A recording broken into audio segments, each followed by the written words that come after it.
Malam ini, sementara hujan membasuh bumi dengan lembut, mari kita masuki dunia penuh keajaiban di mana kebijaksanaan bertemu dengan kecerdikan, di mana tawa bersatu dengan pelajaran hidup yang mendalam. Ini adalah kisah seorang pria yang namanya telah bergema selama berabad-abad, seorang yang mampu mengubah kesedihan menjadi tawa, kebodohan menjadi kebijaksanaan, dan keputusasaan menjadi harapan. Selamat datang di channel yang menghadirkan cerita-cerita klasik dengan sentuhan modern yang menenangkan. Jika kalian menikmati perjalanan malam ini, jangan lupa untuk menekan tombol like dan subscribe untuk mendapatkan lebih banyak cerita yang akan membantu kalian terlelap dengan tenang setiap malam. Di sebuah kota kecil di tepi sungai Tigris, ketika fajar masih terselubung kabut tipis, hiduplah seorang anak bernama Abu Nawas. Namanya belum terkenal. Wajahnya masih polos tanpa jenggot yang kelak akan menjadi ciri khasnya, namun mata kecilnya sudah berkilat dengan kecerdasan yang luar biasa. Rumahnya sederhana, terbuat dari bata lumpur yang telah mengering di bawah terik matahari Baghdad, namun di dalam kesederhanaan itu, tumbuh seorang anak yang kelak akan mengubah cara dunia memandang kebijaksanaan. Ayah Abu Nawas adalah seorang pedagang kain yang jujur, sementara ibunya adalah wanita yang sangat bijaksana dan selalu bercerita tentang para filosof dan penyair besar. Setiap malam, di bawah cahaya lampu minyak yang redup, sang ibu akan bercerita tentang petualangan para penjelajah, kebijaksanaan para sufi, dan kecerdikan para penyair yang mampu mengubah kata-kata menjadi sihir. Abu Nawas kecil akan mendengarkan dengan mata berbinar, otaknya merekam setiap detail, setiap nuansa, setiap pelajaran yang tersembunyi di balik cerita-cerita itu. Suatu hari, ketika Abu Nawas berusia 10 tahun, ayahnya jatuh sakit parah. Penyakit itu datang tiba-tiba seperti badai gurun yang tak terduga.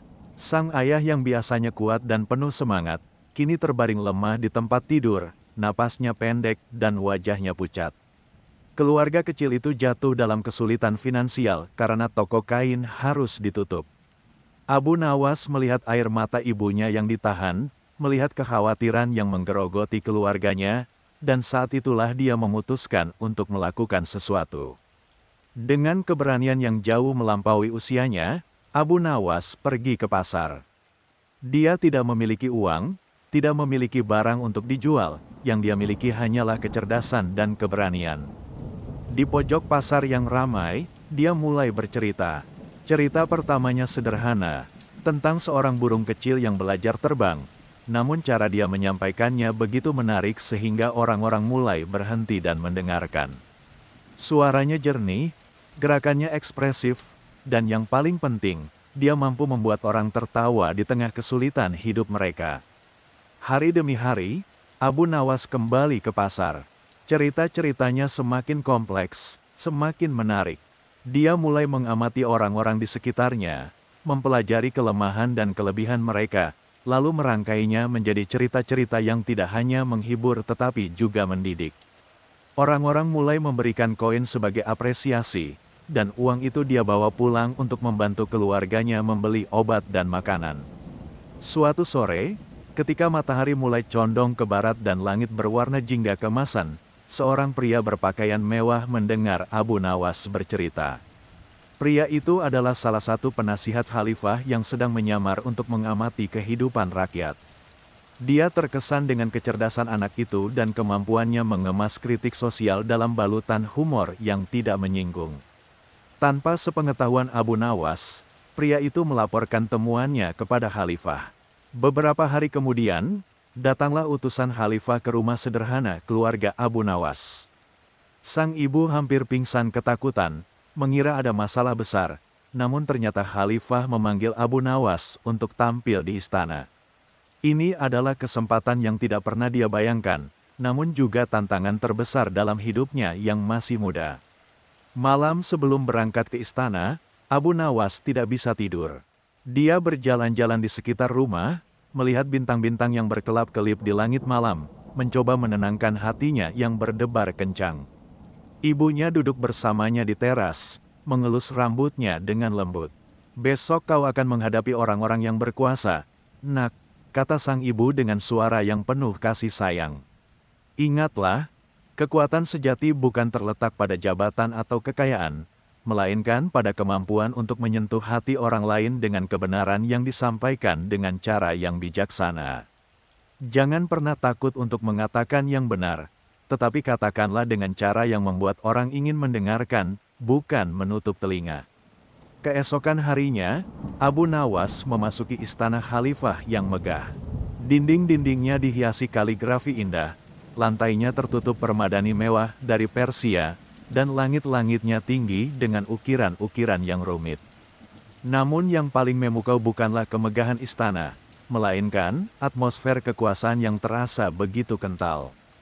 Para pejabat berdiri dengan gagah, para ulama duduk dengan wibawa, dan di tengah-tengah mereka semua, Khalifah Harun al-Rashid duduk di singgasananya dengan aura yang menawan namun menakutkan. Abu Nawas, dengan pakaian sederhana dan hati yang penuh keberanian, melangkah maju. Dia tidak menunjukkan ketakutan, meskipun hatinya berdegup kencang seperti kuda yang berlari.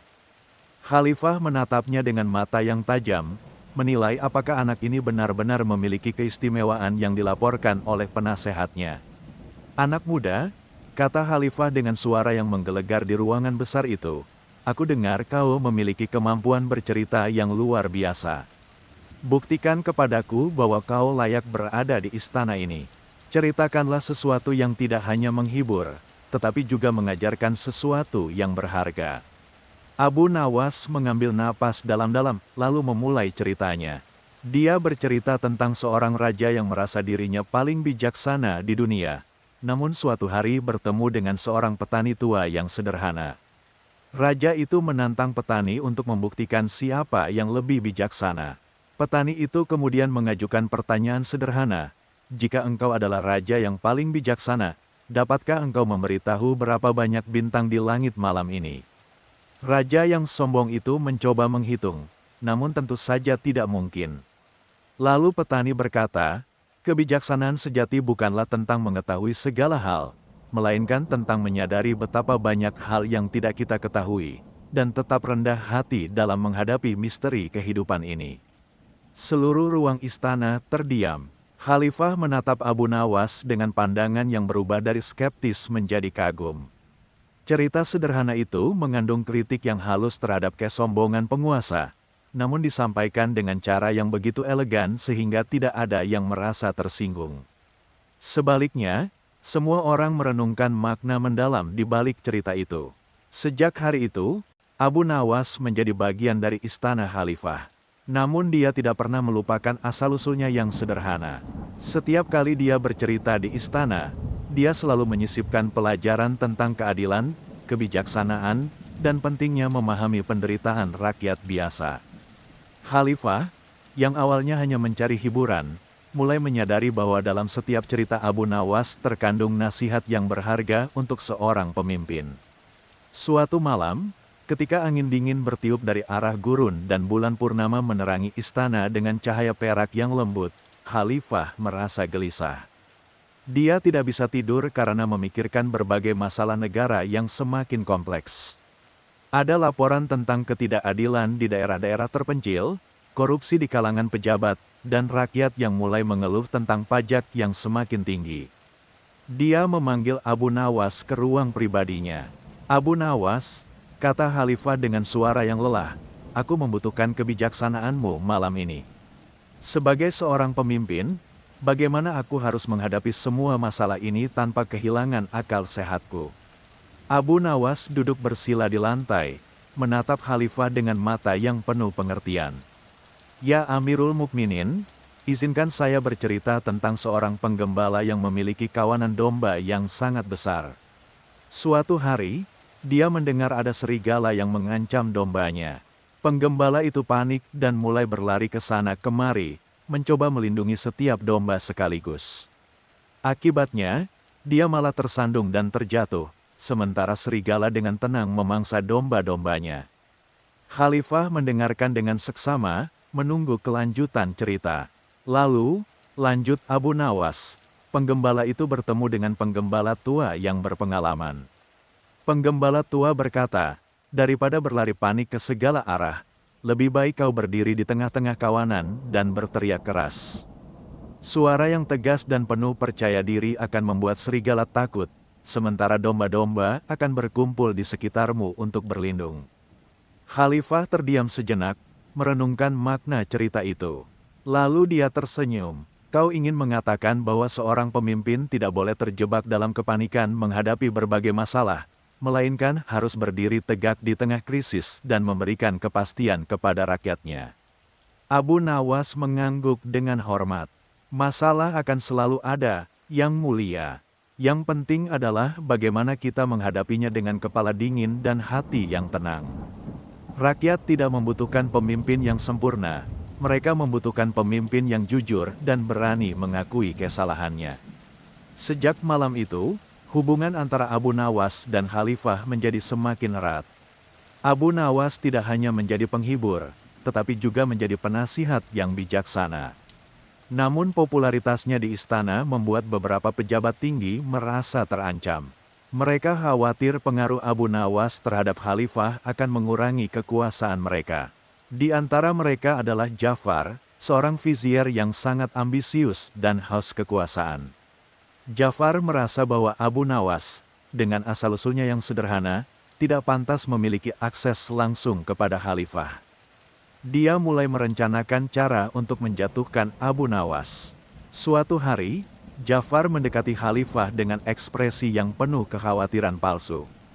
Yang Mulia, kata Ja'far dengan suara yang dibuat-buat sedih, saya dengar ada rumor bahwa Abu Nawas sering mengkritik kebijakan istana di depan rakyat. Bukankah ini bisa dianggap sebagai pengkhianatan? Khalifah yang bijaksana itu menatap Ja'far dengan pandangan yang tajam. Dia sudah cukup lama memimpin untuk bisa mengenali ambisi tersembunyi di balik kata-kata yang manis. Namun dia memutuskan untuk menguji kesetiaan Abu Nawas dengan cara yang adil. Esok harinya, Khalifah memanggil Abu Nawas dan berkata, "Aku ingin kau pergi ke pasar dan mengamati bagaimana rakyat berbicara tentang pemerintahan kita. Laporkan kepada aku apa yang kau dengar, tanpa menyembunyikan apapun, meski itu pahit untuk didengar." Abu Nawas menerima tugas itu dengan senang hati. Dia tahu ini adalah ujian, namun dia juga tahu bahwa kejujuran adalah fondasi dari semua kebijaksanaan.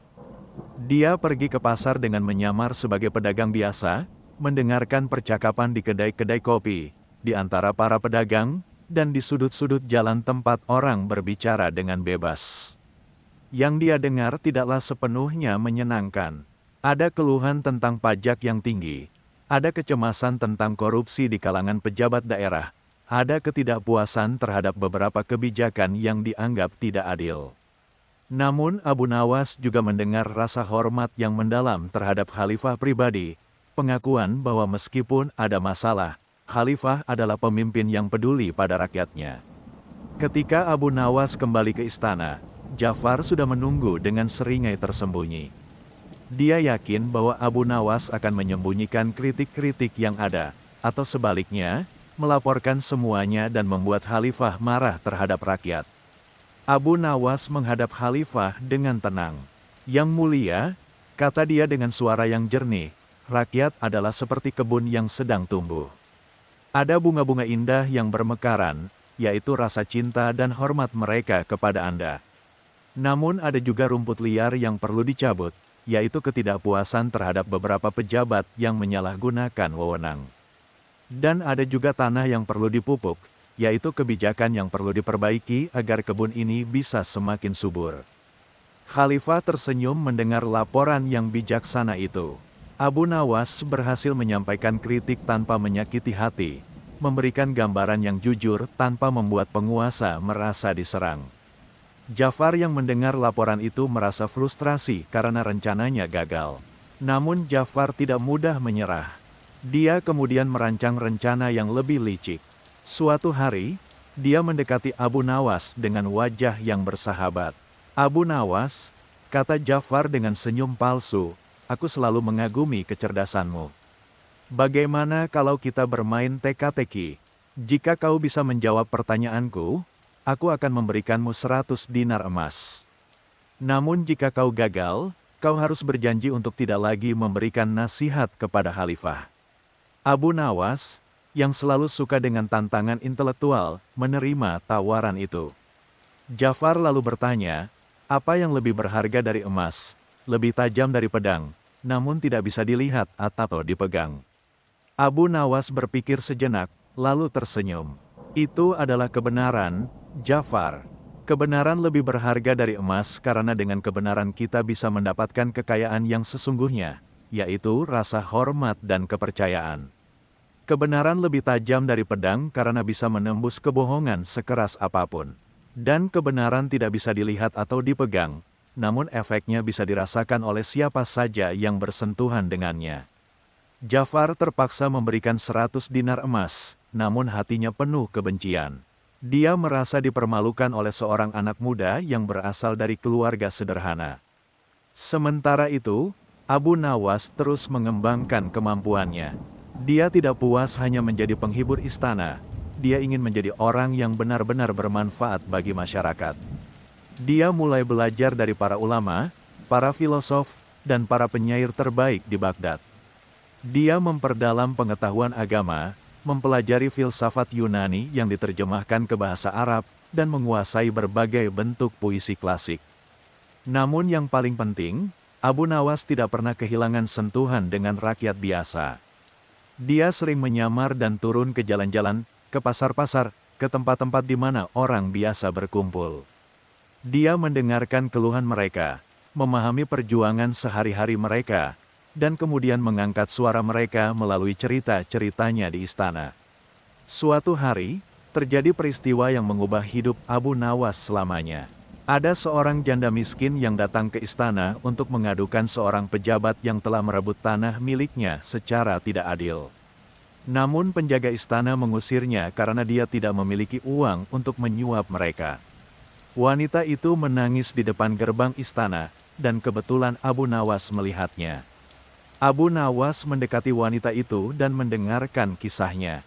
Ternyata suaminya meninggal dalam perang untuk membela negara, meninggalkan dia dengan 3 anak kecil dan sebidang tanah kecil yang menjadi satu-satunya sumber penghidupan mereka. Seorang pejabat korup kemudian mengklaim bahwa tanah itu milik negara dan merebutnya tanpa kompensasi yang adil. Hati Abu Nawas tergerak. Dia tahu bahwa jika dia langsung melaporkan hal ini kepada khalifah, pejabat itu akan menyangkal dan mungkin malah membalas dendam kepada janda tersebut. Dia perlu strategi yang lebih cerdik. Malam itu, ketika khalifah meminta Abu Nawas untuk bercerita, dia menyampaikan kisah tentang seorang raja yang sangat mencintai kebunnya. Suatu hari, sang raja melihat ada bagian kebunnya yang layu dan mati. Dia marah kepada tukang kebun dan ingin menghukumnya. Namun tukang kebun tua berkata, "Yang mulia, sebelum menghukum saya, cobalah gali tanah di bagian yang mati itu.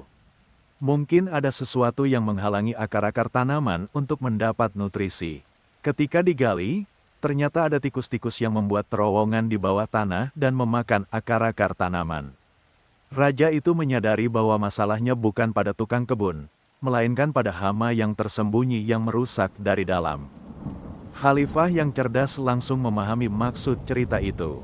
Esok harinya, dia mengirim tim penyidik rahasia untuk mengusut dugaan korupsi di kalangan pejabatnya.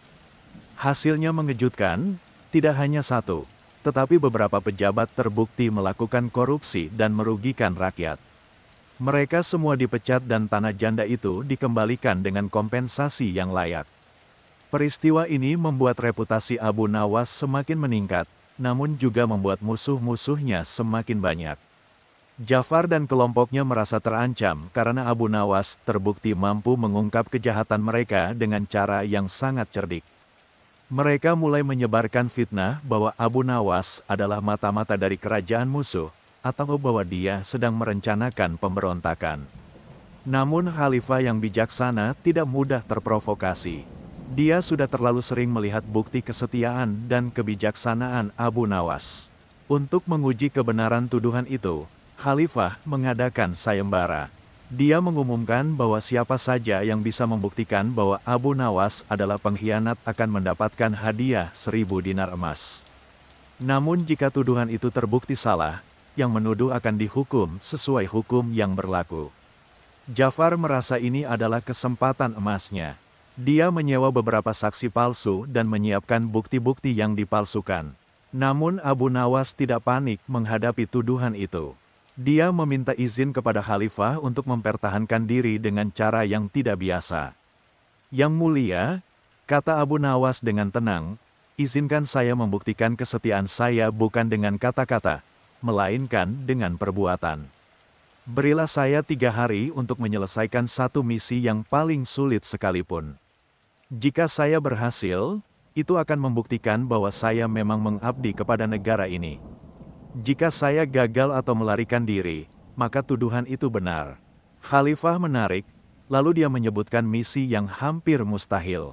Di perbatasan utara, ada suku bangsa yang sudah bertahun-tahun menolak untuk membayar upeti dan sering menyerang kafilah dagang. Berbagai jenderal telah dikirim untuk menundukkan mereka. Namun semuanya gagal karena suku itu hidup di daerah pegunungan yang sulit dijangkau dan mereka adalah pejuang yang tangguh. Abu Nawas menerima misi itu tanpa ragu. Dia tidak membawa tentara, tidak membawa senjata. Yang dia bawa hanyalah kecerdasan dan keyakinan bahwa setiap konflik bisa diselesaikan dengan pemahaman yang mendalam. Perjalanan ke perbatasan utara memakan waktu 2 hari dengan mengendarai kuda tercepat. Abu Nawas tiba di desa terakhir sebelum wilayah suku pemberontak itu ketika matahari sudah hampir tenggelam. Penduduk desa itu ketakutan mendengar tujuannya. Mereka mengatakan bahwa suku itu sangat kejam dan tidak akan segan-segan membunuh siapapun yang masuk ke wilayah mereka tanpa izin. Abu Nawas tidak mundur. Dia menghabiskan malam itu untuk mempelajari segala sesuatu tentang suku tersebut dari penduduk desa. Dia mengetahui bahwa mereka adalah suku nomaden yang hidup dari beternak dan mereka mulai memberontak setelah beberapa pejabat korup merebut tanah penggembalaan tradisional mereka tanpa kompensasi yang adil. Keesokan harinya, Abu Nawas masuk sendirian ke wilayah suku itu. Seperti yang diperkirakan, dia segera ditangkap oleh para penjaga. Dia dibawa ke hadapan kepala suku, seorang pria tua dengan mata yang keras dan penuh kecurigaan. "Siapa kau dan apa maumu di sini?" tanya kepala suku dengan suara yang menggelegar. Abu Nawas menjawab dengan tenang, "Saya adalah Abu Nawas, seorang pencerita. Saya datang bukan untuk berperang, bukan untuk menegosiasi, melainkan untuk mendengarkan cerita kalian." Kepala suku itu tertawa sinis. "Cerita kami sudah jelas, kami dibohongi, ditipu, dan dirampok oleh orang-orang dari istana. Tidak ada yang perlu diceritakan lagi." Abu Nawas mengangguk dengan pengertian. "Saya mengerti kemarahan kalian, dan kemarahan itu beralasan. Namun izinkan saya bercerita tentang 2 ekor serigala yang bertarung memperebutkan seekor rusa. Mereka bertarung begitu sengitnya hingga keduanya terluka parah.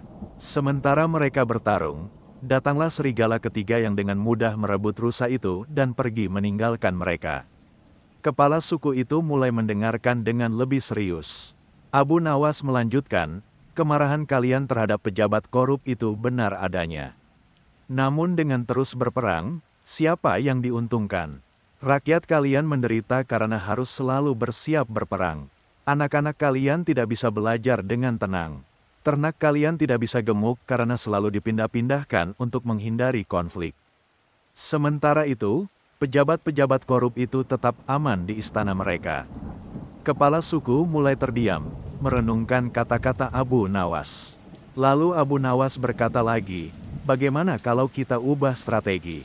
Daripada melawan sistem, bagaimana kalau kita ubah sistem dari dalam? Saya akan memastikan bahwa Khalifah mendengar keluhan kalian yang sesungguhnya, bukan laporan palsu dari pejabat-pejabat korup. Namun sebagai imbalannya, kalian harus menunjukkan itikat baik dengan menghentikan serangan terhadap kafilah dagang." Negosiasi itu berlangsung sepanjang malam. Abu Nawas tidak hanya bicara dengan kepala suku, tetapi juga dengan para tetua yang lain.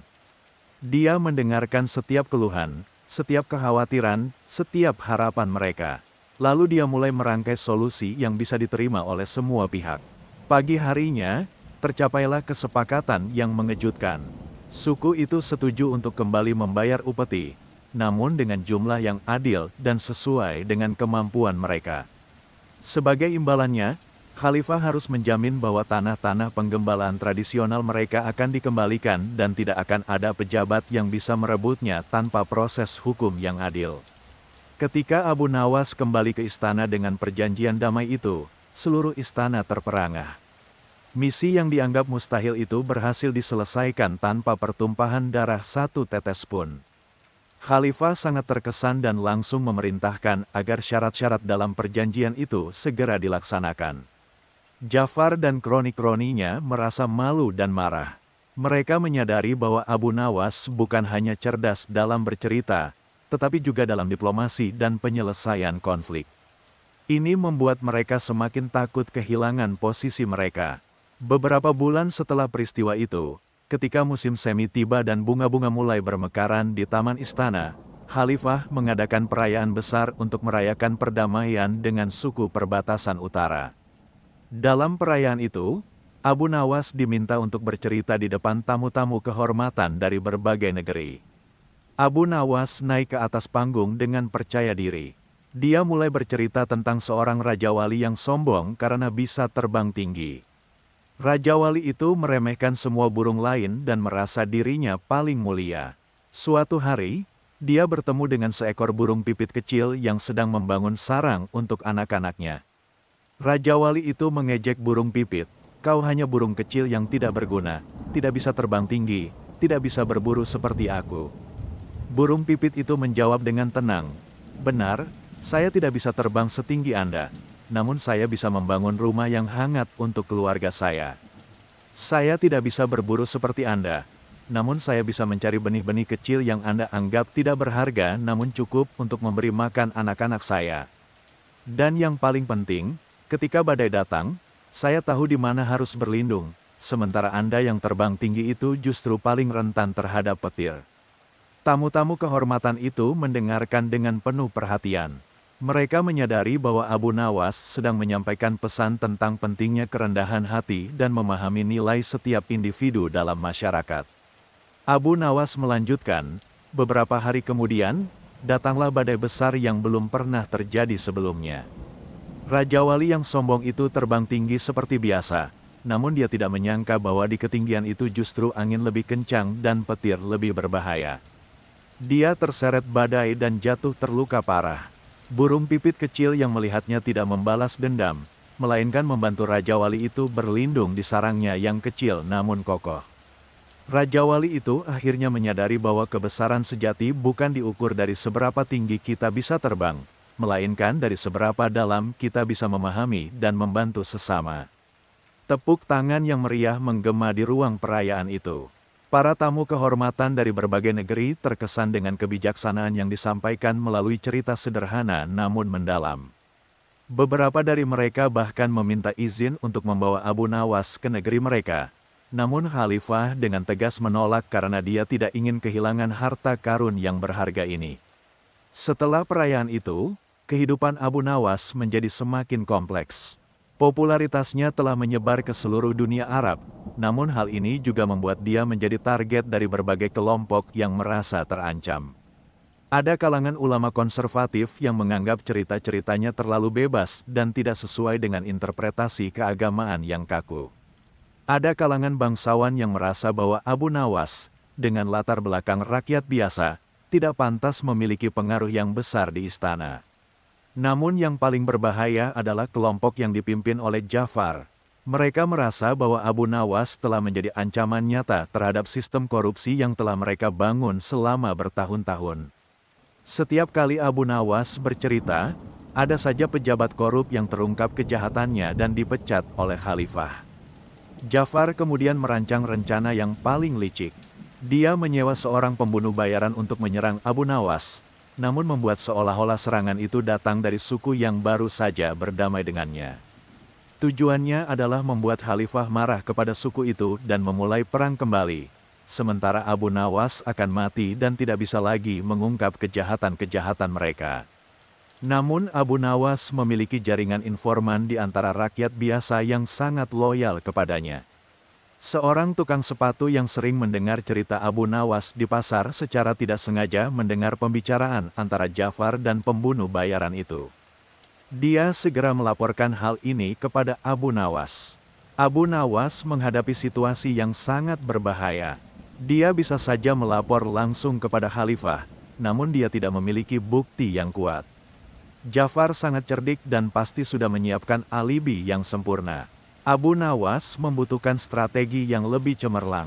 Malam itu, Abu Nawas pura-pura tidak tahu tentang rencana pembunuhan terhadapnya.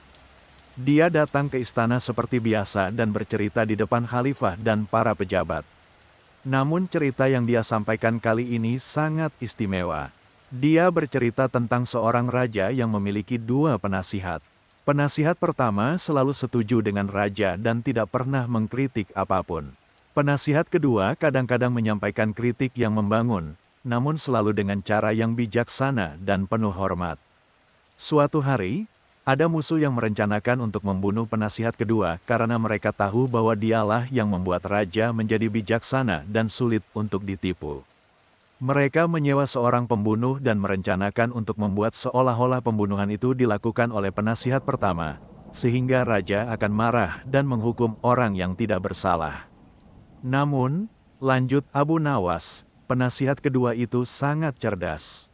Dia pura-pura tidak tahu tentang rencana pembunuhan itu, namun dia mulai bercerita di depan raja tentang pentingnya kewaspadaan terhadap pengkhianatan yang datang dari dalam. Dia juga bercerita tentang bagaimana musuh sering menggunakan strategi untuk memecah belah orang-orang yang seharusnya bersatu. Sementara Abu Nawas bercerita, dia memperhatikan reaksi setiap orang di ruangan itu. Dia melihat bahwa Jafar terlihat gelisah dan berkeringat meskipun malam itu cukup sejuk. Beberapa pejabat yang lain juga terlihat tidak nyaman. Abu Nawas kemudian melanjutkan ceritanya dengan twist yang mengejutkan. Ternyata penasihat pertama yang selalu setuju dengan raja itu sebenarnya adalah mata-mata musuh yang ditempatkan untuk menghancurkan kerajaan dari dalam. Dengan selalu menyetujui semua keputusan raja, dia membuat raja menjadi sombong dan tidak mau mendengarkan nasihat yang benar dari penasihat kedua. Ketika cerita itu selesai, khalifah menatap Abu Nawas dengan pandangan yang dalam. Dia menyadari bahwa cerita itu bukan sekadar hiburan, melainkan peringatan tentang adanya pengkhianatan di dalam istana. Malam itu juga, khalifah memerintahkan pengawal pribadinya untuk mengawasi semua orang yang hadir dalam pertemuan itu. Hasilnya tidak mengecewakan. Pembunuh bayaran yang disewa Jafar tertangkap ketika sedang mencoba menyusup ke kamar Abu Nawas. Di bawah interogasi, dia mengaku bahwa dia disewa oleh Jafar untuk membunuh Abu Nawas dan membuat seolah-olah pembunuhan itu dilakukan oleh musuh dari luar. Jafar dan seluruh kelompoknya ditangkap malam itu juga. Mereka diadili dan terbukti bersalah tidak hanya atas rencana pembunuhan, tetapi juga atas berbagai tindak korupsi yang telah mereka lakukan selama bertahun-tahun. Kekayaan yang mereka curi dikembalikan kepada rakyat, dan mereka dijatuhi hukuman yang setimpal dengan kejahatan mereka. Setelah peristiwa itu, posisi Abu Nawas di istana menjadi semakin kuat. Namun dia tidak membanggakan diri atau membalas dendam kepada musuh-musuhnya. Sebaliknya, dia justru bercerita tentang pentingnya pengampunan dan memberi kesempatan kedua kepada mereka yang menyesali kesalahannya. Tahun-tahun berlalu, dan Abu Nawas semakin matang dalam kebijaksanaannya. Dia tidak lagi hanya seorang penghibur atau penasihat, dia telah menjadi jembatan antara penguasa dan rakyat. Setiap kali ada ketegangan sosial, Abu Nawas akan turun langsung ke tengah masyarakat, mendengarkan keluhan mereka, lalu menyampaikannya kepada khalifah dalam bentuk cerita yang bijaksana. Suatu musim panas yang sangat panas, ketika sungai-sungai mulai mengering dan tanaman-tanaman layu karena kekeringan, terjadi kerusuhan di salah satu distrik Baghdad. Rakyat marah karena distribusi air yang tidak adil. Mereka yang tinggal di daerah elit mendapat jatah air yang cukup, sementara mereka yang tinggal di daerah miskin harus antri berjam-jam hanya untuk mendapat satu ember air. Situasi menjadi semakin tegang ketika beberapa rumah milik pejabat dilempar batu oleh massa yang marah. Khalifah dilema antara mengirim tentara untuk meredam kerusuhan dengan paksa, atau mencari solusi yang lebih damai namun butuh waktu lebih lama. Abu Nawas meminta izin untuk menangani masalah itu. Dia pergi ke distrik yang rusuh bukan dengan pengawal atau kekuasaan, melainkan sendirian dengan pakaian sederhana.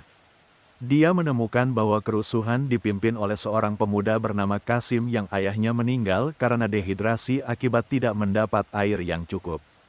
Abu Nawas mendekati Kasim dengan hati-hati. Dia tidak langsung membicarakan politik atau kebijakan, melainkan mulai dengan bertanya tentang ayah Kasim. Dia mendengarkan cerita tentang bagaimana ayah Kasim adalah seorang tukang kayu yang baik hati, bagaimana dia selalu membantu tetangga-tetangganya, dan bagaimana dia meninggal dalam penderitaan karena tidak bisa mendapat air bersih. Air mata mengalir di pipi Abu Nawas ketika mendengar cerita itu. Dia merasakan penderitaan yang dialami oleh Kasim dan keluarganya. Lalu dia berkata, "Kasim, aku memahami rasa sakit dan kemarahanmu. Kehilangan ayah adalah luka yang tidak akan pernah hilang. Namun izinkan aku bertanya, apakah ayahmu akan bangga jika melihatmu sekarang memimpin kerusuhan yang bisa melukai orang-orang tidak bersalah?" Kasim terdiam sejenak, lalu menjawab dengan suara yang bergetar, "Lalu apa yang harus kami lakukan?" Diam saja sementara ketidakadilan terus terjadi. Abu Nawas menjawab, "Tidak, kita tidak boleh diam. Namun ada cara yang lebih efektif untuk melawan ketidakadilan. Kemarahanmu itu adalah api yang bisa membakar rumahmu sendiri, atau bisa kau gunakan untuk menempa besi menjadi senjata yang berguna. Marilah kita ubah kemarahan itu menjadi kekuatan untuk membangun sistem yang lebih adil." Abu Nawas kemudian mengajukan rencana yang brilian. Dia mengusulkan agar masyarakat distrik itu membentuk komite pengelolaan air yang beranggotakan perwakilan dari setiap komunitas. Komite ini akan bekerja sama dengan pemerintah untuk memastikan distribusi air yang adil. Sebagai imbalannya, pemerintah akan menyediakan dana untuk memperbaiki sistem distribusi air dan menggali sumur-sumur baru di daerah-daerah yang kekurangan. Rencana itu membutuhkan waktu berbulan-bulan untuk dilaksanakan, namun hasilnya sangat memuaskan. Distribusi air menjadi lebih adil, sistem infrastruktur diperbaiki, dan yang paling penting, masyarakat merasa dilibatkan dalam penyelesaian masalah mereka sendiri. Kasim, yang awalnya pemimpin kerusuhan, berubah menjadi ketua komite pengelolaan air yang sangat efektif. Dia belajar bahwa perubahan yang sesungguhnya tidak datang dari kehancuran, melainkan dari pembangunan yang sistematis dan berkelanjutan. Cerita tentang keberhasilan Abu Nawas dalam menyelesaikan krisis air ini menyebar ke seluruh kerajaan. Banyak daerah lain yang menghadapi masalah serupa meminta bantuan Abu Nawas. Namun dia menyadari bahwa dia tidak bisa menangani semua masalah sendirian. Dia butuh sistem yang lebih besar. Abu Nawas kemudian mengusulkan kepada khalifah untuk membentuk Akademi Kebijaksanaan, tempat di mana orang-orang muda dari berbagai latar belakang bisa belajar seni bercerita, diplomasi, dan penyelesaian konflik. Akademi ini akan melatih para mediator yang bisa dikirim ke berbagai daerah untuk membantu menyelesaikan konflik-konflik lokal sebelum berkembang menjadi masalah yang lebih besar. Khalifah menyetujui usulan itu dan memberikan dana yang cukup untuk membangun akademi tersebut. Abu Nawas menjadi direktur pertama akademi itu, namun dia tidak menjadikan dirinya sebagai satu-satunya guru. Dia mengundang para ulama, filosof, penyair, dan bahkan mantan musuh-musuhnya yang telah bertobat untuk menjadi pengajar. Salah satu murid pertama akademi itu adalah seorang gadis muda bernama Zainab. Dia berasal dari keluarga miskin namun memiliki kecerdasan yang luar biasa dan kemampuan berempati yang tinggi. Abu Nawas melihat potensi besar dalam diri gadis itu dan memberikan perhatian khusus dalam pendidikannya. Zainab belajar dengan sangat cepat. Dia tidak hanya menguasai seni bercerita, tetapi juga mengembangkan pendekatan unik dalam menyelesaikan konflik dengan memfokuskan pada aspek emosional dan psikologis. Dia memahami bahwa setiap konflik pada dasarnya adalah tentang perasaan terluka, ketakutan, atau kebutuhan yang tidak terpenuhi. Ketika Zainab lulus dari akademi, dia dikirim untuk menangani konflik antara dua suku yang telah bermusuhan selama puluhan tahun karena masalah batas wilayah. Konflik itu telah memakan korban jiwa dan membuat dua suku yang seharusnya bersaudara menjadi musuh bebuyutan. Zainab menggunakan pendekatan yang tidak pernah dicoba sebelumnya. Alih-alih langsung membicarakan masalah batas wilayah, dia mulai dengan mengumpulkan para janda dari kedua suku yang telah kehilangan suami dalam konflik itu.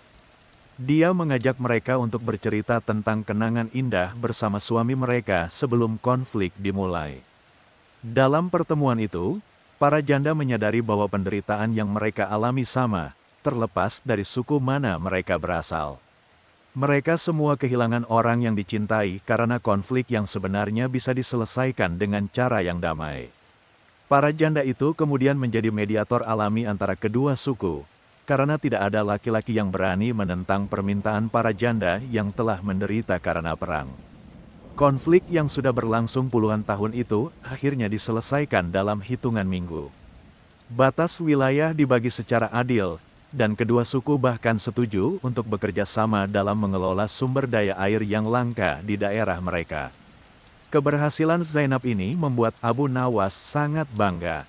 Dia menyadari bahwa kebijaksanaan tidak bisa dimonopoli oleh satu orang, melainkan harus disebarkan dan dikembangkan oleh sebanyak mungkin orang. Akademi yang didirikannya mulai menghasilkan para mediator handal yang dikirim ke berbagai penjuru kerajaan. Namun kehidupan Abu Nawas tidak melulu tentang kesuksesan. Ada masa-masa sulit ketika dia dihadapkan pada masalah yang tampaknya tidak bisa diselesaikan. Salah satunya adalah ketika terjadi wabah penyakit yang menyerang Baghdad. Banyak orang meninggal, dan yang tersisa hidup dalam ketakutan dan keputusasaan. Para tabib kewalahan, para ulama berdebat tentang apakah wabah itu adalah hukuman Tuhan, dan khalifah sendiri mulai kehilangan harapan. Di tengah situasi yang suram itu, orang-orang menunggu Abu Nawas untuk memberikan solusi atau setidaknya hiburan yang bisa mengalihkan mereka dari penderitaan. Namun Abu Nawas sendiri sedang berjuang dengan keraguan. Untuk pertama kalinya dalam hidupnya, dia merasa bahwa cerita dan kebijaksanaan tidak cukup untuk mengatasi masalah yang dihadapi. Dia melihat orang-orang mati di sekitarnya, mendengar tangisan anak-anak yang kehilangan orang tua, dan merasakan bau kematian yang menguar di udara Baghdad. Suatu malam, ketika Abu Nawas duduk sendirian di taman istana yang sepi, dia bertemu dengan seorang dokter tua yang sedang istirahat setelah merawat pasien sepanjang hari. Dokter itu terlihat sangat lelah dan putus asa. Abu Nawas bertanya kepadanya, "Dok, mengapa Anda masih terus berusaha merawat pasien meskipun sebagian besar dari mereka tetap meninggal?" Dokter tua itu menatap Abu Nawas dengan mata yang berkaca-kaca. "Karena setiap nyawa yang berhasil kami selamatkan adalah sebuah keajaiban. Ketika aku melihat seorang anak yang hampir mati kemudian bangun dan tersenyum lagi, aku merasa bahwa semua usaha ini tidak sia-sia. Aku tidak bisa menyelamatkan semua orang, namun aku bisa berusaha untuk setiap orang yang ada di hadapanku."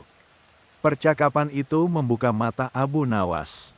Dia menyadari bahwa kebijaksanaan bukan tentang memiliki solusi untuk semua masalah, melainkan tentang terus berusaha dan memberikan harapan meskipun dalam situasi yang paling sulit sekalipun. Esok harinya, Abu Nawas kembali bercerita di istana, namun ceritanya kali ini berbeda. Dia bercerita tentang seorang pelukis yang ditugaskan untuk melukis pemandangan terindah di dunia. Sang pelukis berkeliling ke berbagai tempat, mencari pemandangan yang sempurna, namun dia tidak pernah puas. Gunung-gunung terlihat terlalu kasar, pantai-pantai terlihat terlalu monoton, hutan-hutan terlihat terlalu gelap. Suatu hari, ketika sang pelukis sedang putus asa, dia melihat seorang ibu yang sedang memeluk anaknya yang sakit. Meskipun anak itu pucat dan lemah, senyumnya ketika melihat ibunya begitu indah dan tulus. Ibu itu, meskipun wajahnya lelah dan mata merah karena menangis, memancarkan cinta yang begitu murni ketika memandang anaknya. Sang pelukis menyadari bahwa keindahan sejati bukan terletak pada kesempurnaan, melainkan pada cinta dan harapan yang tetap bersinar meskipun dalam kegelapan. Dia kemudian melukis pemandangan itu, dan lukisan itu menjadi karya masterpiece yang paling terkenal sepanjang masa. Cerita itu memberikan dampak yang luar biasa bagi mereka yang mendengarkannya. Di tengah wabah yang mengerikan, orang-orang mulai menemukan kembali harapan dan kekuatan untuk terus berjuang. Mereka menyadari bahwa meskipun tidak bisa mengendalikan wabah, mereka bisa mengendalikan cara mereka menghadapinya. Abu Nawas tidak berhenti di situ. Dia mulai mengorganisir bantuan untuk keluarga-keluarga yang kehilangan pencari nafkah, mendirikan dapur umum untuk mereka yang kehabisan makanan, dan yang paling penting, dia terus bercerita untuk menjaga semangat masyarakat tetap tinggi. Wabah itu akhirnya berlalu setelah beberapa bulan, namun dampak dari kepemimpinan Abu Nawas selama krisis itu terasa hingga bertahun-tahun kemudian. Masyarakat Baghdad menjadi lebih solid, lebih peduli satu sama lain, dan lebih percaya bahwa mereka bisa mengatasi krisis apapun selama mereka bersatu. Khalifah Harun al-Rashid, yang telah menyaksikan berbagai pencapaian Abu Nawas, suatu hari memanggilnya untuk percakapan pribadi. Mereka duduk di balkon istana yang menghadap ke Sungai Tigris, menikmati angin sore yang sejuk sambil memandang perahu-perahu nelayan yang pulang setelah seharian bekerja. Abu Nawas, kata Khalifah dengan nada yang reflektif, aku telah memerintah selama bertahun-tahun, namun aku merasa bahwa dalam beberapa tahun terakhir, sejak kau bergabung dengan istana, pemerintahan ini menjadi lebih efektif dan lebih dicintai rakyat. Apa rahasia di balik semua itu? Abu Nawas merenungkan pertanyaan itu sejenak sebelum menjawab. Yang mulia, saya pikir rahasianya terletak pada kesadaran bahwa setiap orang, dari khalifah hingga pengemis di jalan, pada dasarnya ingin hal yang sama, yaitu didengar, dihargai, dan diberi kesempatan untuk berkontribusi. Ketika kita mampu melihat kemanusiaan di dalam setiap orang, solusi untuk berbagai masalah akan muncul dengan sendirinya. Khalifah mengangguk dengan dalam, lalu dia bertanya lagi, namun bagaimana kau selalu mampu menemukan cara untuk menyampaikan kritik tanpa menyakiti hati, untuk mengajar tanpa terlihat menggurui, untuk memimpin tanpa terlihat otoriter? Abu Nawas tersenyum. Saya belajar dari ibu saya bahwa kebijaksanaan sejati adalah seperti hujan, yang mulia. Hujan tidak memilih-milih di mana dia akan jatuh, dia membasahi semua tanaman dengan sama rata. Hujan tidak membuat keributan ketika turun, dia datang dengan lembut namun memberikan kehidupan kepada semua yang disentuhnya. Dan hujan tidak meminta apresiasi atau pujian, dia bekerja dalam keheningan dan membiarkan hasilnya yang berbicara. Percakapan itu menjadi salah satu momen paling berkesan dalam hidup kedua orang itu. Khalifah menyadari bahwa dia telah bertemu dengan seseorang yang benar-benar memahami esensi kepemimpinan yang bijaksana, sementara Abu Nawas merasa bahwa dia telah menemukan seorang pemimpin yang benar-benar ingin belajar dan berkembang. Tahun-tahun berlalu dengan damai. Akademi Kebijaksanaan yang didirikan Abu Nawas berkembang pesat dan mulai menerima siswa dari berbagai negeri. Para lulusan akademi itu tersebar ke seluruh dunia, membawa metode penyelesaian konflik yang dikembangkan Abu Nawas ke berbagai budaya dan masyarakat.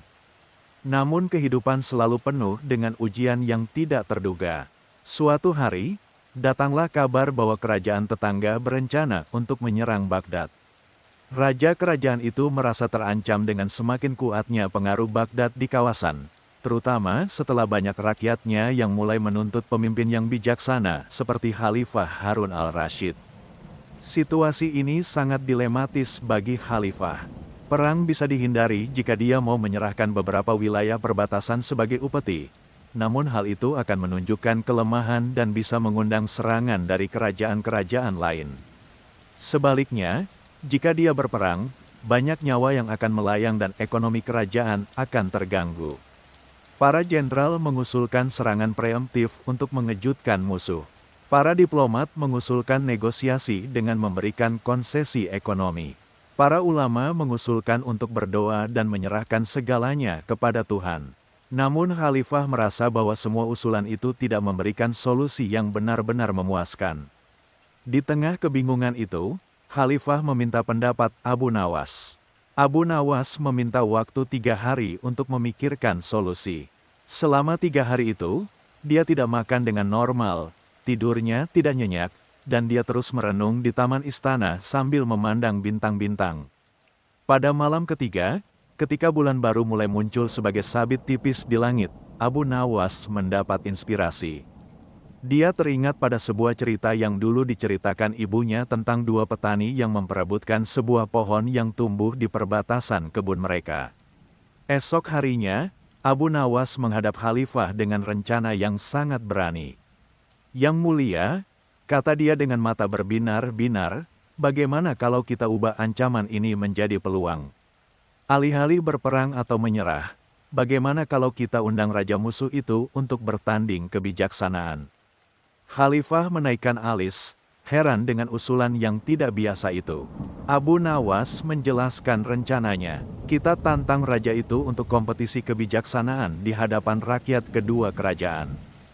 Jika dia menang, kita akan memberikan upeti yang dia minta.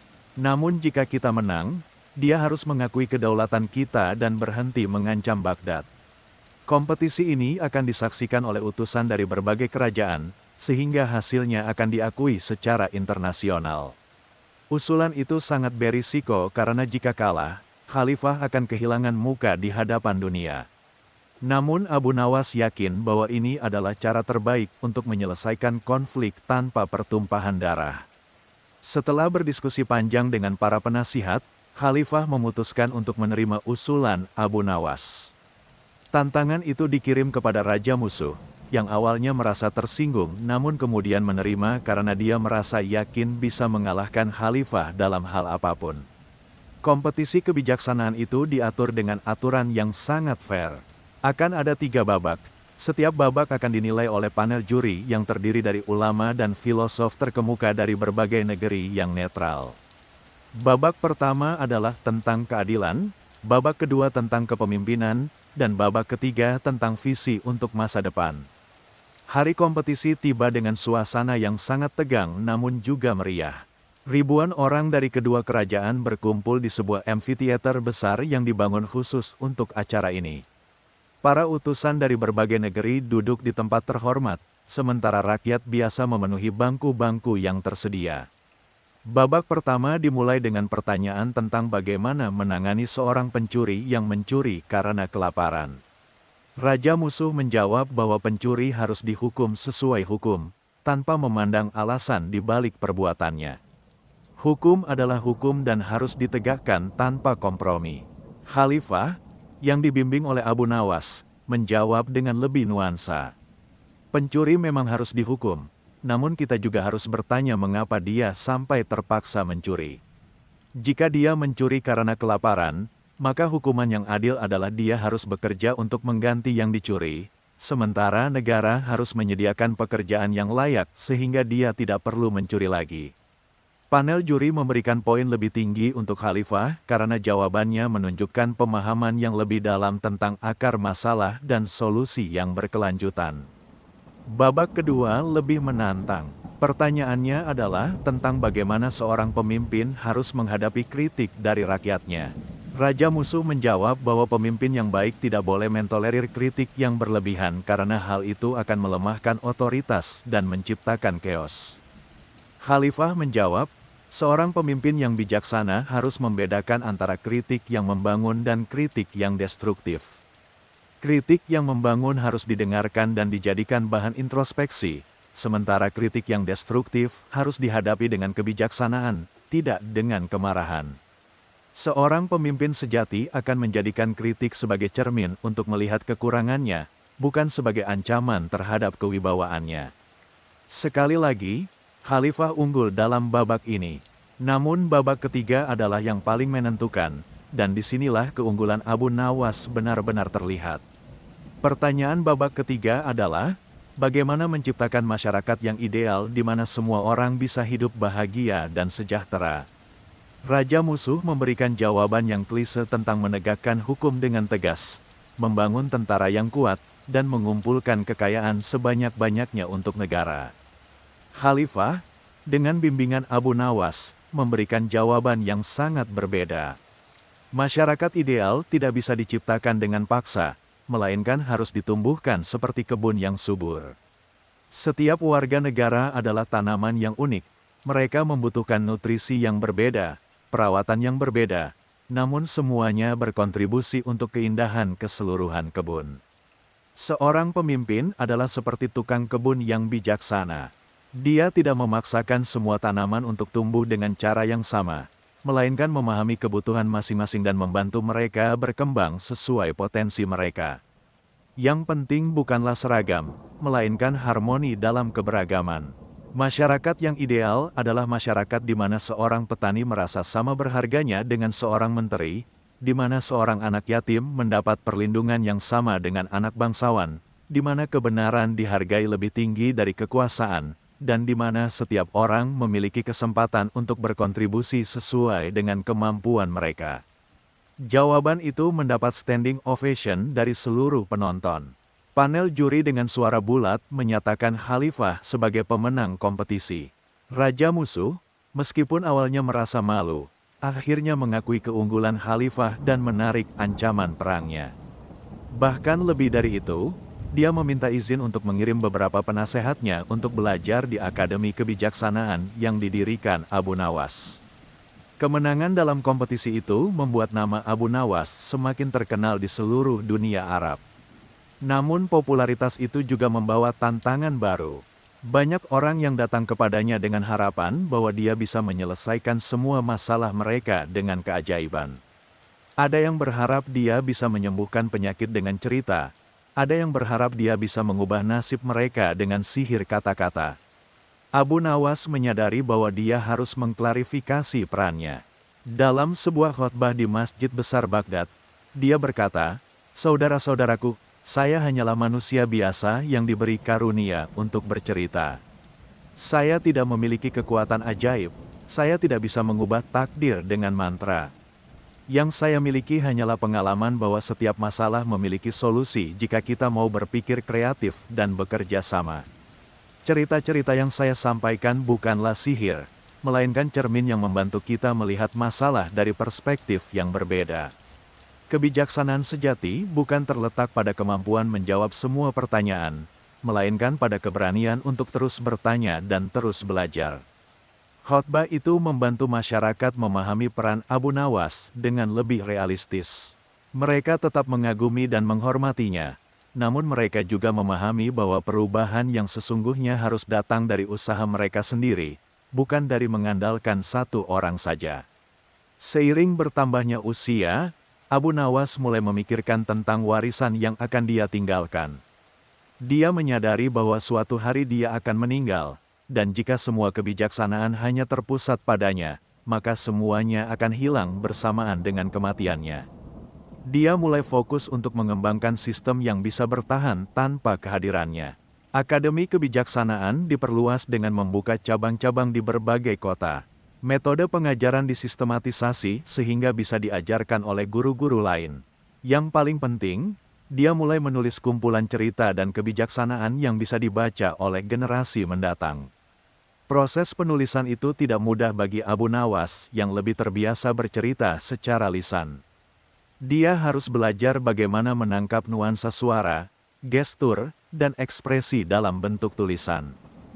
Dia bekerja sama dengan beberapa penulis terbaik di Baghdad untuk mengembangkan gaya penulisan yang bisa menyampaikan kebijaksanaannya dengan efektif.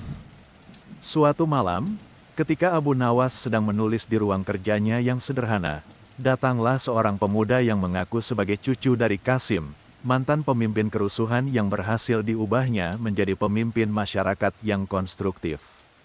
Pemuda itu bernama Ahmad, dan dia datang dengan masalah yang kompleks. Di daerahnya, telah berkembang konflik agama antara berbagai kelompok yang berbeda interpretasi.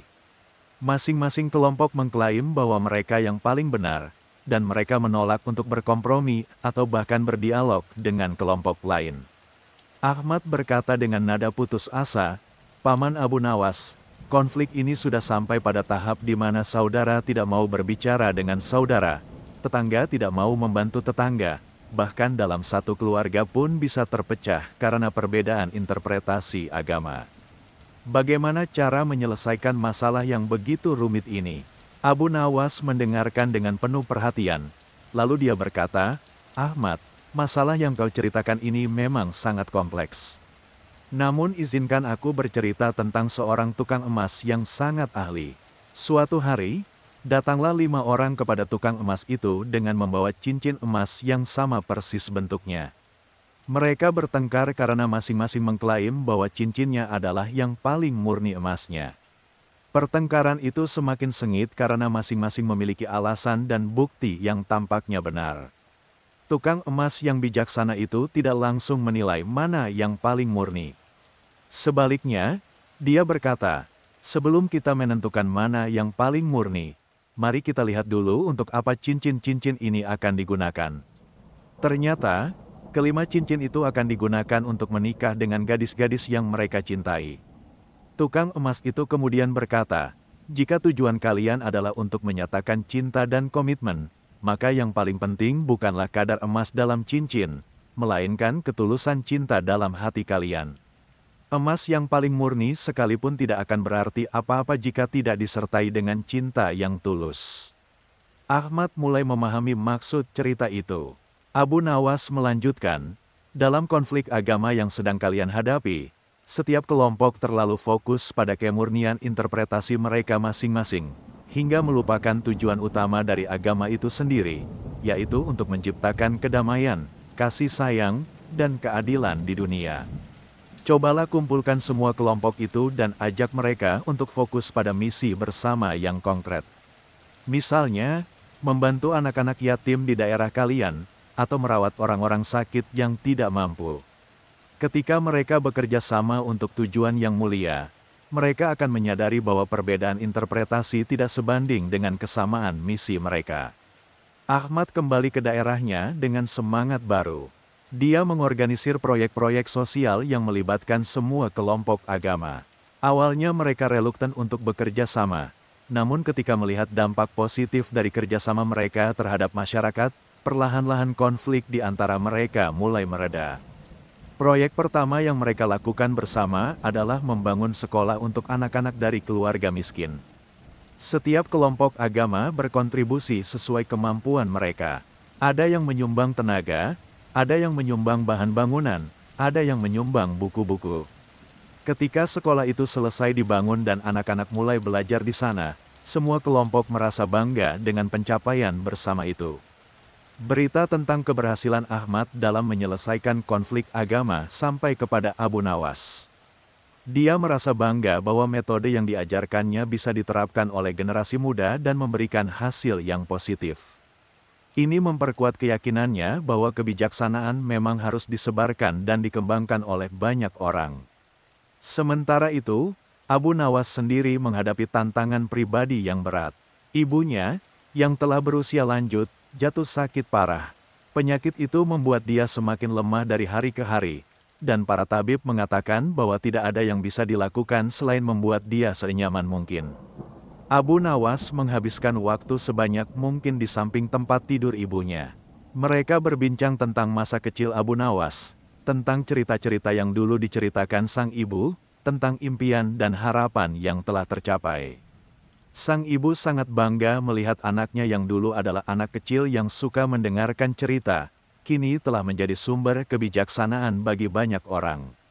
Dalam percakapan terakhir mereka, sang ibu berkata dengan suara yang lemah namun penuh kasih, "Anakku, aku telah melihat bagaimana kau menggunakan karunia yang Tuhan berikan untukmu. Aku tidak khawatir tentang masa depanmu karena aku tahu bahwa selama kau tetap rendah hati dan peduli pada sesama, kebijaksanaan akan selalu menyertaimu. Namun aku ingin mengingatkanmu satu hal," lanjut sang ibu sambil mengelus tangan Abu Nawas dengan lemah. "Jangan pernah lupa bahwa kebijaksanaan sejati datang dari kemampuan untuk terus belajar. Ketika kau merasa bahwa kau sudah tahu segalanya, saat itulah kebijaksanaan mulai meninggalkanmu." Beberapa hari kemudian, sang ibu meninggal dengan tenang di dalam tidurnya. Abu Nawas merasakan kesedihan yang mendalam, namun dia juga merasa bersyukur karena bisa menghabiskan momen-momen terakhir bersama wanita yang telah mengajarkannya tentang kekuatan cerita dan kebijaksanaan. Pemakaman sang ibu dihadiri oleh ribuan orang dari berbagai lapisan masyarakat. Khalifah sendiri datang untuk memberikan penghormatan terakhir. Para mantan murid Abu Nawas datang dari berbagai daerah. Yang paling menyentuh adalah ketika Qasim dan Ahmad datang bersama-sama, mewakili dua generasi yang telah diubah hidupnya oleh kebijaksanaan Abu Nawas. Setelah pemakaman itu, Abu Nawas mengalami periode refleksi yang mendalam. Dia menyadari bahwa hidup ini sangat singkat dan setiap momen harus digunakan dengan sebaik-baiknya. Dia mulai lebih fokus pada hal-hal yang benar-benar penting dan mengurangi keterlibatannya dalam urusan-urusan politik yang tidak substansial. Dia menghabiskan lebih banyak waktu untuk mengajar langsung di akademi, membimbing para murid yang berbakat, dan menyelesaikan penulisan buku kumpulan cerita dan kebijaksanaannya. Buku itu diberi judul Hikayat Al-Hikmah atau Cerita-cerita Kebijaksanaan. Dalam proses penulisan buku itu, Abu Nawas sering teringat pada perjalanan hidupnya yang panjang dan berliku. Dari seorang anak miskin yang bercerita di pasar untuk membantu keluarganya, hingga menjadi penasihat khalifah yang dihormati di seluruh dunia Arab. Setiap pengalaman, baik yang menyenangkan maupun yang menyakitkan, telah memberikan kontribusi untuk kebijaksanaannya. Suatu malam, ketika Abu Nawas sedang menulis chapter terakhir bukunya, datanglah seorang gadis kecil yang mengingatkannya pada dirinya sendiri di masa kecil. Gadis itu bernama Fatimah, berusia sekitar 10 tahun, dan dia datang dengan mata yang penuh air mata. "Paman Abu Nawas," kata gadis itu dengan suara yang bergetar, "ayah saya meninggal karena kecelakaan, dan sekarang kami tidak punya uang untuk makan. Ibu saya sakit dan tidak bisa bekerja. Bisakah paman membantu kami?" Abu Nawas merasakan deja vu yang kuat. Situasi itu sangat mirip dengan masa kecilnya sendiri ketika ayahnya sakit dan keluarga mereka jatuh dalam kesulitan ekonomi. Namun kali ini, dia berada di posisi untuk membantu. Abu Nawas tidak hanya memberikan bantuan finansial kepada keluarga Fatimah, tetapi dia juga melihat potensi besar dalam diri gadis kecil itu. Mata Fatimah berkilat dengan kecerdasan yang sama seperti mata Abu Nawas di masa kecil. Dia memutuskan untuk mengambil Fatimah sebagai murid pribadi. Fatimah belajar dengan sangat cepat. Dia memiliki daya ingat yang luar biasa dan kemampuan untuk memahami makna tersembunyi di balik setiap cerita. Yang paling mengagumkan adalah kemampuannya untuk berempati dengan orang lain, bahkan dengan mereka yang berbeda latar belakang dengannya. Suatu hari, ketika Fatimah sudah berusia 15 tahun, terjadi konflik baru di Baghdad. Kali ini konfliknya adalah antara para pedagang lokal dengan pedagang asing yang datang dengan modal besar dan teknologi yang lebih canggih. Para pedagang lokal merasa terancam dan mulai melakukan boikot terhadap pedagang asing. Abu Nawas, yang sudah mulai mengurangi keterlibatan langsung dalam penyelesaian konflik, memutuskan untuk memberikan kesempatan kepada Fatimah untuk menangani masalah ini. Dia akan mengawasi dari jauh dan memberikan bimbingan jika diperlukan. Fatimah mendekati masalah itu dengan cara yang segar dan inovatif.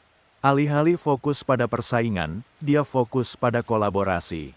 Dia mengusulkan pembentukan guild pedagang yang menggabungkan pedagang lokal dan asing dalam satu organisasi. Dalam guild itu, pedagang lokal bisa belajar teknologi dan teknik pemasaran baru dari pedagang asing, sementara pedagang asing bisa belajar tentang budaya lokal dan preferensi konsumen dari pedagang lokal. Keuntungan dibagi secara adil sesuai dengan kontribusi masing-masing. Usulan itu awalnya ditolak oleh kedua belah pihak. Pedagang lokal merasa curiga bahwa mereka akan dieksploitasi, sementara pedagang asing merasa bahwa mereka tidak membutuhkan bantuan dari pedagang lokal yang teknologinya tertinggal. Namun Fatimah tidak menyerah. Dia mengorganisir serangkaian demonstrasi kecil di mana pedagang lokal dan asing bekerja sama dalam proyek-proyek kecil. Hasilnya mengejutkan semua orang. Ketika mereka menggabungkan pengetahuan lokal dengan teknologi modern, produk yang dihasilkan tidak hanya berkualitas tinggi tetapi juga sangat diminati oleh konsumen. Keberhasilan demo-demo kecil itu perlahan-lahan mengubah sikap kedua belah pihak. Mereka mulai menyadari bahwa kolaborasi memang lebih menguntungkan daripada kompetisi yang destruktif. Guild pedagang akhirnya terbentuk dan menjadi model yang ditiru oleh kota-kota lain di seluruh kerajaan. Abu Nawas sangat bangga dengan pencapaian Fatimah. Dia menyadari bahwa generasi muda telah siap untuk melanjutkan misi penyebaran kebijaksanaan. Dia juga menyadari bahwa setiap generasi akan menghadapi tantangan yang berbeda dan membutuhkan pendekatan yang disesuaikan dengan zamannya. Pada usia yang sudah tidak muda lagi, Abu Nawas memutuskan untuk melakukan perjalanan terakhir. Dia ingin mengunjungi semua tempat yang pernah dia kunjungi dalam misi-misinya, untuk melihat bagaimana dampak jangka panjang dari intervensinya. Perjalanan pertama adalah ke daerah perbatasan utara, tempat dia dulu berhasil menyelesaikan konflik dengan suku nomaden. Yang dia temukan sangat menggembirakan. Daerah itu telah berkembang menjadi pusat perdagangan yang ramai. Kedua suku yang dulu bermusuhan kini bekerja sama dalam berbagai proyek pembangunan. Anak-anak dari kedua suku bersekolah bersama, bermain bersama, bahkan ada yang menikah lintas suku. Yang paling membanggakan bagi Abu Nawas adalah ketika dia melihat bahwa mereka telah mengembangkan tradisi bercerita mereka sendiri, di mana cerita-cerita tentang perdamaian dan kerjasama diturunkan dari generasi ke generasi. Perjalanan kedua adalah ke distrik Baghdad tempat dia dulu menyelesaikan krisis air. Sistem pengelolaan air yang dikembangkan saat itu telah menjadi model untuk seluruh kerajaan. Yang lebih mengagumkan adalah bahwa masyarakat di sana telah mengembangkan budaya gotong royong yang sangat kuat. Mereka tidak hanya berbagi air dengan adil, tetapi juga berbagi pengetahuan, keterampilan, dan sumber daya lain. Qasim, yang kini sudah menjadi kakek, menyambut Abu Nawas dengan gembira. Dia menceritakan bagaimana distrik mereka telah menjadi percontohan untuk pengelolaan sumber daya yang berkelanjutan. Mereka bahkan telah mengembangkan teknologi irigasi yang inovatif dan ramah lingkungan. Paman Abu Nawas, kata Qasim dengan mata yang berbinar, apa yang Anda ajarkan kepada kami dulu bukan hanya tentang menyelesaikan masalah air, tetapi tentang bagaimana mengubah masalah menjadi peluang untuk membangun sesuatu yang lebih baik. Perjalanan ketiga membawa Abu Nawas ke daerah tempat Ahmad berhasil menyelesaikan konflik agama. Di sana, dia menemukan pemandangan yang sangat menawan. Berbagai kelompok agama yang dulu bertikai kini bekerja sama dalam menjalankan berbagai program sosial. Mereka telah membangun rumah sakit yang melayani semua orang tanpa memandang latar belakang agama, sekolah yang mengajarkan toleransi dan saling menghormati, dan pusat-pusat pengembangan ekonomi yang memberikan pelatihan keterampilan kepada pemuda dari semua kelompok. Ahmad, yang kini telah menjadi pemimpin masyarakat yang dihormati, menceritakan kepada Abu Nawas bagaimana konflik agama itu telah berubah menjadi berkah tersembunyi. Proses penyelesaian konflik membuat semua kelompok lebih memahami inti ajaran agama mereka masing-masing dan menyadari bahwa pada dasarnya semua agama mengajarkan nilai-nilai yang sama tentang kasih sayang dan keadilan. Sekarang, kata Ahmad dengan bangga, anak-anak dari berbagai kelompok agama tumbuh bersama dalam lingkungan yang toleran dan saling menghormati. Mereka belajar bahwa perbedaan bukan sesuatu yang harus ditakuti, melainkan kekayaan yang harus disyukuri. Perjalanan-perjalanan itu memberikan kepuasan yang mendalam bagi Abu Nawas. Dia melihat bahwa benih-benih kebijaksanaan yang dia tanam telah tumbuh menjadi pohon-pohon besar yang memberikan keteduhan bagi banyak orang. Yang lebih penting lagi, pohon-pohon itu telah menghasilkan benih-benih baru yang akan terus menyebar ke tempat-tempat lain. Ketika Abu Nawas kembali ke Baghdad, dia merasa bahwa misinya di dunia ini sudah hampir selesai. Dia telah berhasil membangun sistem yang bisa bertahan tanpa kehadirannya. Akademi Kebijaksanaan telah menghasilkan ratusan lulusan yang tersebar di seluruh dunia. Buku-buku yang ditulisnya telah disalin dan disebarkan ke berbagai perpustakaan. Yang paling penting, dia telah membuktikan bahwa perubahan yang berkelanjutan tidak datang dari kekuatan atau kekuasaan, melainkan dari kebijaksanaan, empati, dan kemampuan untuk menginspirasi orang lain untuk menjadi versi terbaik dari diri mereka. Pada suatu malam musim gugur, ketika daun-daun mulai berubah warna dan angin dingin mulai bertiup dari utara, Abu Nawas duduk sendirian di taman istana. Dia memandang langit yang penuh dengan bintang-bintang dan merefleksikan perjalanan hidupnya yang panjang. Dia teringat pada kata-kata ibunya tentang kebijaksanaan yang seperti hujan. Kini dia memahami makna itu dengan lebih dalam. Kebijaksanaan memang harus turun dengan lembut, menyentuh sebanyak mungkin kehidupan, memberikan nutrisi untuk pertumbuhan, dan tidak mengharapkan pujian atau pengakuan. Fatimah, yang kini telah menjadi direktur akademi menggantikan Abu Nawas, datang menghampirinya. "Guru," kata dia dengan hormat, Kami telah menerima undangan dari Kaisar Bizantium untuk mengirim delegasi pengajar ke Konstantinopel. Mereka ingin mempelajari metode penyelesaian konflik yang telah kami kembangkan. Abu Nawas tersenyum mendengar kabar itu. Pergilah, Fatimah, bawa kebijaksanaan ini ke tempat-tempat yang membutuhkan. Namun ingatlah untuk selalu belajar juga dari budaya dan kebijaksanaan mereka. Kebijaksanaan adalah seperti sungai yang terus mengalir. Dia akan menjadi stagnan jika tidak terus bergerak dan menyerap hal-hal baru. Dalam bulan-bulan terakhir hidupnya, Abu Nawas menghabiskan waktu untuk hal-hal yang sederhana namun bermakna. Dia sering duduk di kedai kopi tempat dia dulu bercerita sebagai anak kecil, mendengarkan cerita-cerita dari generasi baru pencerita yang terinspirasi olehnya. Dia juga sering mengunjungi panti asuhan dan rumah-rumah orang tua, bukan untuk bercerita atau mengajar, melainkan untuk mendengarkan. Dia menyadari bahwa setelah sekian lama menjadi sumber kebijaksanaan bagi orang lain, dia perlu kembali belajar dari kehidupan yang sederhana dan tulus. Suatu malam, ketika bulan purnama menerangi Baghdad dengan cahayanya yang lembut, Abu Nawas merasa bahwa saatnya telah tiba untuk menyampaikan pesan terakhirnya. Dia meminta khalifah untuk mengadakan pertemuan besar di mana semua orang yang pernah terlibat dalam misinya bisa hadir. Pertemuan itu dihadiri oleh ribuan orang. Ada para lulusan akademi yang telah menjadi mediator handal, ada para mantan musuh yang telah menjadi sahabat, ada para pemimpin masyarakat yang telah mengubah daerah mereka menjadi lebih baik, dan ada rakyat biasa yang hidupnya telah tersentuh oleh cerita-cerita Abu Nawas. Abu Nawas naik ke panggung untuk terakhir kalinya. Namun kali ini, dia tidak bercerita tentang raja-raja atau binatang-binatang. Dia bercerita tentang dirinya sendiri, tentang perjalanan hidupnya, tentang kesalahan-kesalahan yang pernah dibuatnya, dan tentang pelajaran yang dipetiknya. Saudara-saudaraku, kata Abu Nawas dengan suara yang sudah mulai parau karena usia, hari ini saya ingin bercerita tentang seorang anak kecil yang bermimpi bisa mengubah dunia dengan cerita-ceritanya. Anak itu naif dan penuh idealisme. Dia pikir bahwa dengan bercerita, semua masalah bisa diselesaikan, semua orang bisa bahagia. Seiring berjalannya waktu, anak itu tumbuh menjadi dewasa dan menyadari bahwa dunia jauh lebih kompleks dari yang dia bayangkan. Ada kejahatan yang tidak bisa diubah dengan cerita. Ada orang yang tidak mau mendengarkan kebijaksanaan.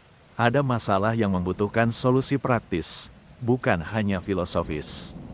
Namun, lanjut Abu Nawas, anak itu tidak menyerah. Dia belajar bahwa mengubah dunia bukan berarti menyelesaikan semua masalah, melainkan menginspirasi sebanyak mungkin orang untuk menjadi agen perubahan dalam kehidupan mereka masing-masing. Hari ini, anak itu telah menjadi tua dan menyadari bahwa misinya telah selesai. Bukan karena semua masalah telah terselesaikan, melainkan karena dia telah berhasil menanam benih-benih kebijaksanaan dalam hati kalian semua. Sekarang giliran kalian untuk menyiram benih-benih itu, merawatnya, dan menyebarkannya ke tempat-tempat yang belum pernah saya jangkau. Abu Nawas kemudian menyampaikan pesan terakhirnya. Ingatlah, kebijaksanaan bukan tentang memiliki jawaban untuk semua pertanyaan, melainkan tentang memiliki keberanian untuk terus bertanya. Kebijaksanaan bukan tentang tidak pernah membuat kesalahan, melainkan tentang belajar dari setiap kesalahan dan tidak mengulanginya. Yang paling penting, kebijaksanaan adalah tentang memahami bahwa kita semua terhubung satu sama lain. Ketika kita menyakiti orang lain, kita juga menyakiti diri sendiri. Ketika kita membantu orang lain bahagia, kebahagiaan itu akan kembali kepada kita dengan berlipat ganda. Tepuk tangan yang memekakkan telinga menggema di ruangan besar itu. Banyak orang yang menangis terharu mendengar kata-kata terakhir guru mereka. Mereka menyadari bahwa ini bukan hanya pidato perpisahan, melainkan pesan yang akan mereka bawa sepanjang hidup mereka. Beberapa bulan setelah pertemuan itu, dalam keheningan malam yang damai, Abu Nawas meninggal dunia dengan tenang di dalam tidurnya. Dia meninggal dengan senyuman di wajahnya, seolah-olah dia bermimpi tentang semua orang yang telah dia bantu dan semua perubahan positif yang telah dia saksikan. Pemakaman Abu Nawas menjadi salah satu peristiwa paling bersejarah di Baghdad. Orang datang dari seluruh penjuru dunia Arab untuk memberikan penghormatan terakhir. Khalifah memerintahkan agar hari kematian Abu Nawas diperingati sebagai hari kebijaksanaan, di mana setiap orang didorong untuk melakukan satu perbuatan baik untuk sesama. Yang paling menyentuh dalam pemakaman itu adalah ketika Fatimah, sebagai murid terakhir Abu Nawas, menyampaikan kata-kata perpisahan. Dengan suara bergetar namun penuh keyakinan, ia berkata, "Wahai guru, engkau telah menyalakan cahaya di hati kami. Cahaya itu tidak akan pernah padam, bahkan setelah engkau pergi. Kami berjanji untuk meneruskan pesanmu, bahwa kebijaksanaan bukanlah tentang memiliki jawaban untuk semua hal, melainkan tentang keberanian untuk terus bertanya, rendah hati untuk mendengar, dan ketulusan untuk memberi." Seluruh orang yang hadir menundukkan kepala, banyak yang meneteskan air mata. Di langit Baghdad, matahari sore seakan bersinar lebih lembut, seolah-olah alam pun ikut merestui kepergian sang bijak. Sejak hari itu, setiap tahun rakyat Baghdad memperingati Hari Kebijaksanaan. Mereka berkumpul, menceritakan kembali kisah-kisah Abu Nawas, dan melakukan amal kebaikan kecil, dari berbagi roti dengan tetangga, menolong fakir miskin, hingga menebarkan senyuman kepada orang asing di jalan. Dan demikianlah, meski Abu Nawas telah tiada, kebijaksanaannya tetap hidup. Ia menjadi bagian dari hati setiap orang yang pernah mendengar kisahnya, mengalir dari generasi ke generasi, seperti sungai yang tak pernah kering memberi kehidupan. Cerita Abu Nawas pun berakhir di dunia, namun warisannya akan terus abadi, menuntun manusia menuju kebaikan, ketulusan, dan cahaya kebijaksanaan yang tak akan pernah padam.